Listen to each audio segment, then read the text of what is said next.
Hello friends and welcome to the another lecture on construction economics and finance.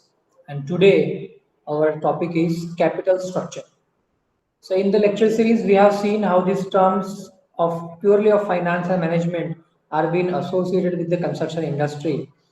And today we will continue with that. And today we will see what is capital structure. In the short lecture, we will see that how this is useful for the construction industry and how the concepts are being which are being associated with the capital structure are useful in the construction industry. So before starting, I would like to introduce myself. I am Professor Amey Khedikar, working in the Department of Civil Engineering at Tulsi Ramji Gaikwad Patil College of Engineering and Technology, Nagpur. Okay, so we'll begin with the lecture and we'll try to understand all the concept which is applicable to the construction industry about the capital structure. So, what is capital structure? Meaning, basically, capital structure represents the relationship among different kinds of long-term capital. Basically, capital is a sum. Okay. Normally, a firm raises long-term capital through the issue of common shares, sometimes accompanied by preference shares. The shares capital is often supplemented by debenture capital and other long-term borrowed capital. The capital structure of a business enterprise is thus related to the long-term financial requirements of the business. Always remember, students, whatever the concept and whatever the examples we are learning in these subjects, we need to correlate with the construction industry. Always, while learning in this subject, you need to take example always that you are an entrepreneur or you are a business holder, which is sometimes or every times about the construction industry. Like you are having the business of building materials, you are having the business of building suppliers and all the things. So these kind of things you need to consider every time. Okay, so that is the capital structure representing the relationship between the different kinds of long-term capitals. Okay, normally a firm raises long-term capital through the issue of common shares, sometimes by accompanying the preferences shares. This share capital is often supplemented by debenture capital and other long-term borrowed capital. The capital structure of a business enterprise is thus related to the long-term financial requirements of the proposed business. Okay, so it can be again defined as per the Yestenberg, capital structure of a company refers to the composition or makeup of its capitalization, and it includes all long-term capital resources via loans, reserves, shares, and bonds.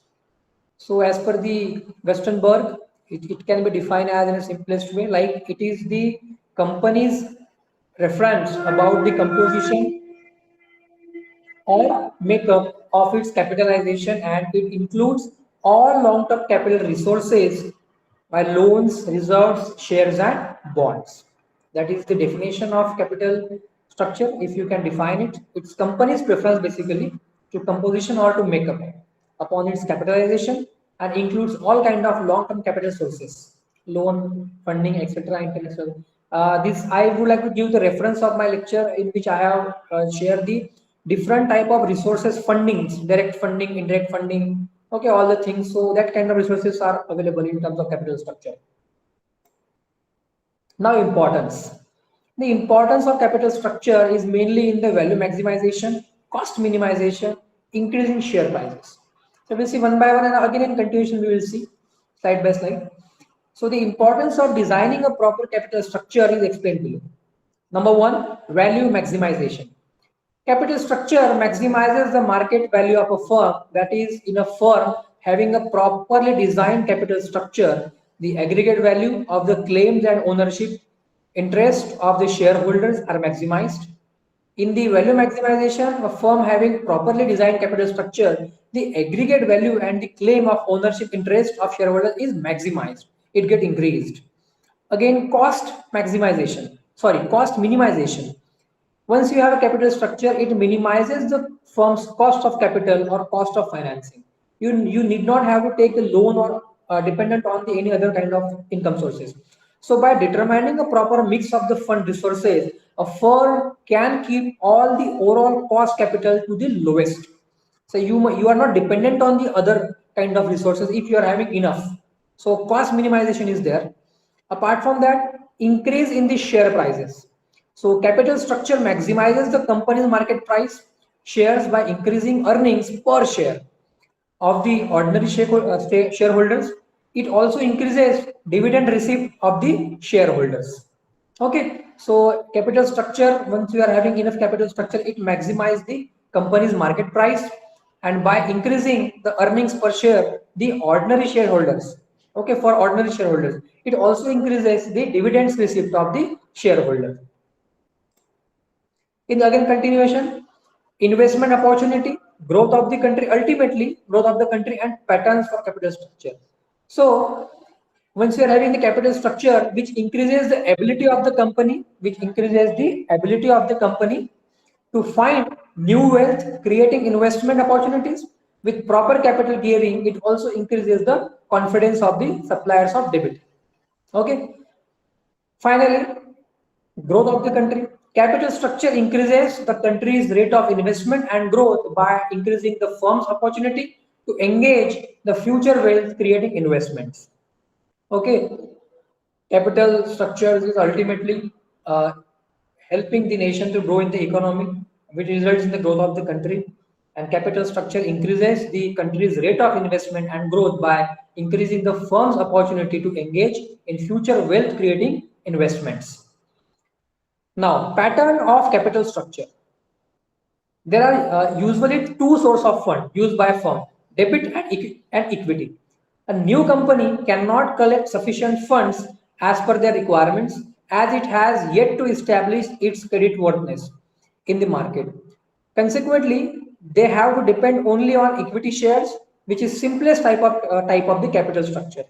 So mainly two kinds of sources are available regarding the funds used by the company, that is the equity and debit. A new company cannot collect sufficient funds as per requirement as it is new and yet to establish in the market. It is difficult to collect the funds as per the requirement, and hence it has yet to establish and creditworthless in the market. Consequently, they have to depend on only on the equity shares, which is the simplest type of the capital structure. Okay. Now, we have seen what is capital structure, what is the importance of capital structure, how it is being used, what are the effects on the market, your business, and finally on the country. And now we will see the factors which are affecting the capital structure. I will enlist first because as far as your multiple choice based question MCQ examination is concerned, these are the options might be interesting, might be. So financial leverage, opening leverage, with EPS analysis, earning per share, EPS earning per share,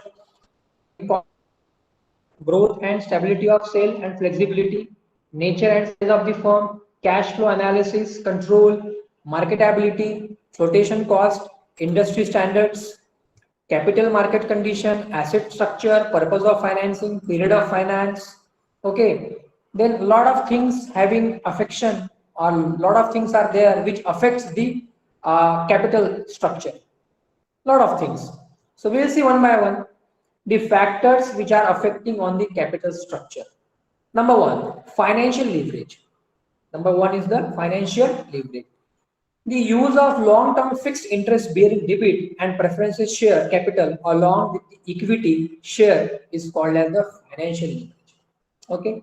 Basically, the use of long-term fixed interest bearing debit and preferences share capital along with equity share capital is called as the financial leverage. This is also important parameter as far as the capital structure is concerned. Next is the operating leverage. This leverage depends on operating fixed cost of the firm. If higher percentage of the firm of total cost is fixed on operating cost, the firm is said to have high degree of operating leverage. Operating leverage measures the operating risk of the firm. Operating risk is the variability of the operating profit. Okay. So it's basically depend on the operating fixed cost of the firm. Okay. And if the higher percentage of the firm's of total cost is fixed on operating cost, then the firm is said to have the higher degree of operating leverage. Okay. Now, EBIT or EPS, earning per share. Normally, a firm's financial plan that will have maximum value of earning per share and will be selected as the most desirable mix. The greater the level of EBIT, the more beneficial it to employ debit. Okay, capital in the structure. One of the important glaring structure earning per share EPS analysis is analysis that ignores risk. One of the best thing that is ignore the risk. It is mostly in the many of the firms the financial plan that will give maximum value of earning per share, and it is selected as one of the most desirable mix. Earning per share EPS. Cost of capital. It is necessary for the company to determine the cost of various sources of finance to establish the desirability of one sources over the other. The impact of financial decision is decision which measured in terms of overall cost of capital. It is necessary for the companies to determine cost of various resources of finance to establish the desirability of one source over the other. The impact of the financial decision is measured in terms of overall cost of the capital. Growth, and next point is growth and stability of the sale. The capital structure of the firm is highly influenced by the growth and stability of its sale. If sale ensures that the firm will not face any difficulty in meeting its fixed commitment of interest of repayment of debt. Okay. So the capital structure of the firm is highly influenced by its growth and stability of the sale. If the sale ensures that the firm will not face difficulty in meeting its fixed commitment of interest repayment of the debit. Flexibility. Capital structure of the firm should be flexible. It should be possible to raise additional fund whenever the need without much of difficulty and delay.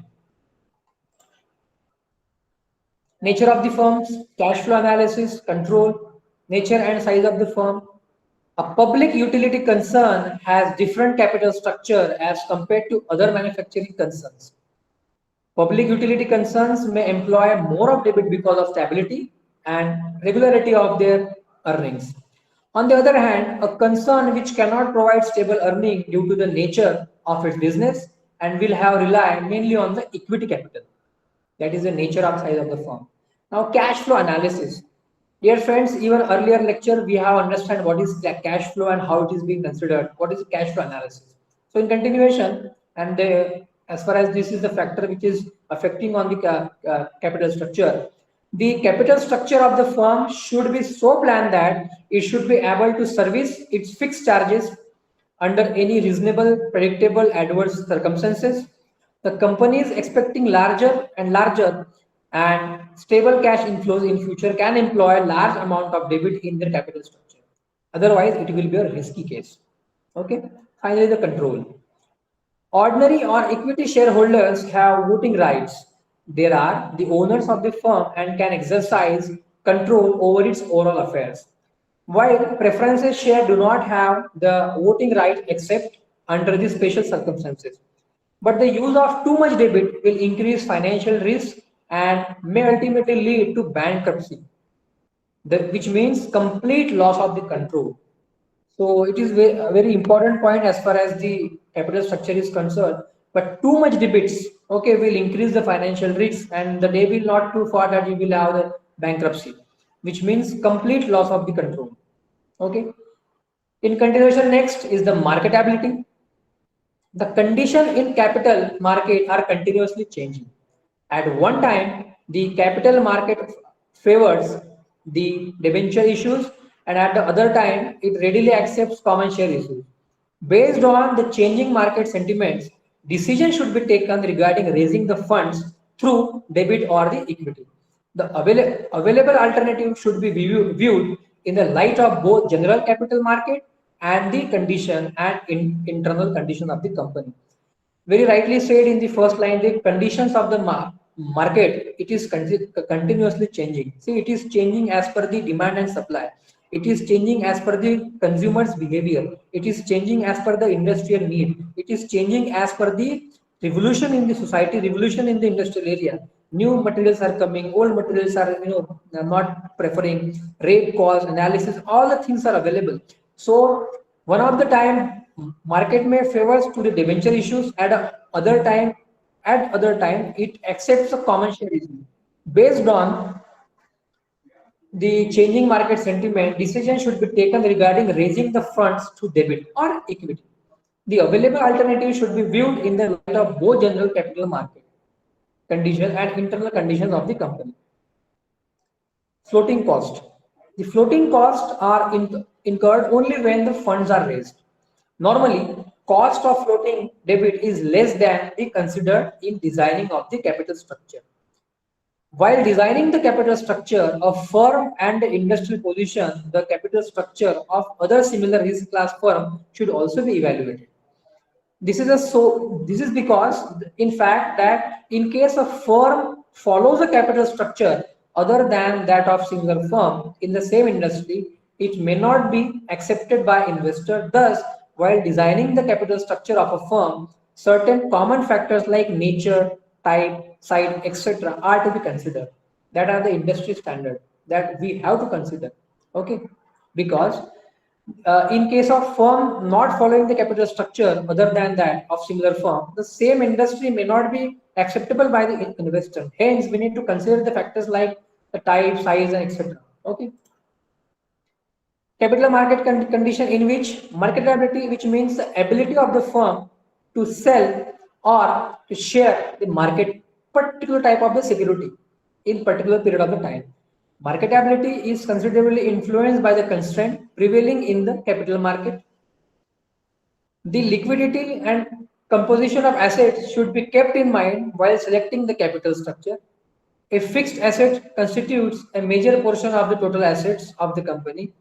It may be possible for a company to raise more long-term debits. Okay, regarding the asset structure. Purpose of financing. If funds are required for productive purpose, debit financing is suitable and company should issue debenture as interest can be paid out of the profit generated from the investment, and if the funds are required per permanent basis, equity capital is preferred. And the period of finance, if the finance is required for limited period, the debenture should be preferably shares, otherwise equity capital is appropriate. So that are the factors which are affecting the capital structure. As a long list is there, I would like to revise it again so that you can keep in mind. Once you remember the heading, it is easy to write the things.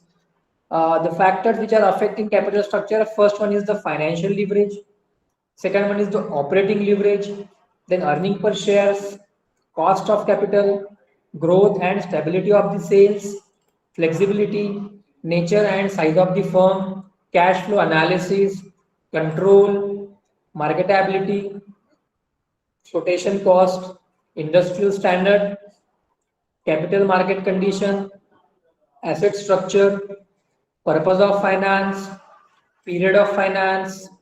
Okay. Now, as we have seen some of the benefits earlier, again, we will critically analyze the advantages of the capital structures. First one will amplifies return on the equity, ROE, return on equity. Return on equity or ROE is commonly used to measure business performance. It's a product of earnings, asset turnover, and financial leverage or debit.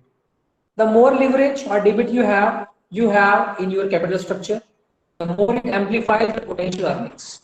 Okay, it's about amplifies the return on equity, greater control and flexibility.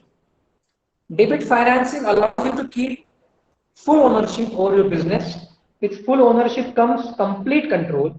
Equity financing is an investment in which ownership rights of the company, that is, equity investors get portion of earnings. If there are no earnings, equity investors aren't paid, and that's it. So it allows you to keep full ownership over your business. With full ownership, it comes with a full control. Okay.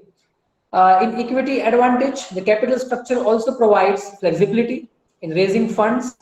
One advantage to equity financing for small businesses, that is generally more available than debit financing. If your business is unproven, lenders have nothing to base future cash flow on. Again, no liability if you are having sufficient capital structure, no liability, proper planning of the funds, and no liability on to redeem. Capital raised through equity shares do not have to be repaid until the company itself is wound up. This would be long range planning in respect of the company. Voting control rights, equity share entitle the owner to control the managed company. Equity shares are greatly preferred by bold and risk-taking investors because the owners of equity shares are real of the company. Now, as nothing is perfect in the world, there are some advantages and disadvantages. Even we have seen what is capital structure, what is exactly the benefits, advantages, and what are the factors affecting the capital structure. So in the concluding part of the lecture, now we will see the disadvantages, in which we will discuss the what are the disadvantages of the capital structure. Signal of capitalization, high cost fundraising, absence of control, close control, inventory by cautious investor, dilution of trading equity, absence of close control. Okay, so we'll see one by one. Signal of capitalization. If promoter miscalculate in working out financial requirement of the company or the may land in the situation where it has a large surplus of the capital. Okay, that is ultimately a high cost of funding raising. So it's sometimes promoter miscalculate the working fund which is required for the company's financial requirement of the company. The company may land in a situation where it has a large surplus capital. High cost of fundraising.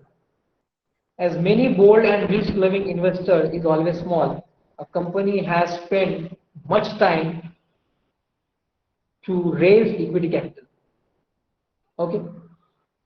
In company and absence of close control, in a company which is financially large by equity shares, the number of equity shareholders will be quite large, as it is will become difficult to have effective management and control of its affair due to diffusion of ownership. Okay, so in a company which is financed largely by equity shares, the number of equity shareholders will be quite large. As such, it would become difficult to have effective management and control of its affair due to wide diffusion of ownership. No investment by cautious investors. Caution and risk-bearing investors keep away from the equity. Keep away from the equity shares because of uncertainty of return and fear about safety of capital. Thus, the company is denied the opportunity to raise funds from such investors, which close number of admitted equity large. The company which both equity and preferences share can trade on the equity, but not to any significant extent. And in case of absence of close control, just like in the point number 1 we have seen, in case of company makes any default paying dividend to preference shareholder, they will earn a right to attend general meeting and vote on matters affecting their interest. So we have concluded the entire lecture, but if you can see the capital structure and if you can correlate with any civil engineering or any real estate firm or business, let's have an example of if you are taking a franchisee of one of the biggest building supply company, and in which you have one fund you want, it is very difficult to set up business on our own fund. We require some funding, we require some loan, we require some working capital. So in that case, what kind of planning, what kind of calculation we require, that is all about this capital structure. These are the importance, value maximization, which ultimately results in cost minimization, share prices will increase, investment opportunities will be there, growth of the country finally. And then financial leverage, these are factors, flexibility, nature of size and firm, cash flow. These are the factors which affects it. Okay, flotation call, industry standard, capital market condition, asset structures. So greater the control and flexibility. So this is something equity advantages, then voting control rights, equity advantage, signal capitalization, absence control, no investment by. So this is some advantage. So we have seen it, and dear student, I hope you have understood this. And again, I would like to thank you for patient listening and watching the video till the end. Thank you very much, friends. Hope you understand the concept of capital structure. And very soon we will meet with the another lecture of this lecture series. Thank you very much. And if in case of any doubts, that the forum is now open for the discussion. Okay, and we'll meet